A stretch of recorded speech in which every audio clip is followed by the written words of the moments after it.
نابالغ جو بچہ ہے، اگر ایک بندہ امیر ہے وہ نابالغ اولاد ہے، چھوٹی ہے، انہاں تے قربانی واجب نہیں ہے، لیکن اگر کوئی بندہ آدھا میرے کو پیسے ہیں ناج بڑے تو نابالغ اولاد کی قربانی بھی کر سکتا ہے۔ گھر کے اندر 10 بندے 20 بندے وہ سارے دی بھی کر سکتا ہے، اگر پیسے ساتھ دیندے، اگر پیسے رقم ساتھ نہیں دیندی، حالات ساتھ نہیں دیندے، تو پھر گھر کا ایک سربراہ جڑا ہے وہ ایک قربانی کر لگے تو سارے دی طرفوں ہو جائے گی۔ اسی آدھے ہیں اس باری اپنے دے نامے دی، پچھلی اگلی باری اممہ دے نام دیئے، دوسرے دے نام دیئے، گھر کا جو سربراہ ہے وہ ایک قربانی کرے تو اس کا ثواب سارے کو ملے گا۔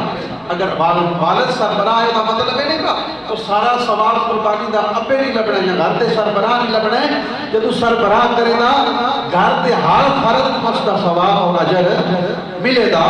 اگر ایک دی طاقت ہے تو پھر گھر دا سربراہ اس کی قربانی کر دے تو سارے ثواب مل جائے گا۔ اگر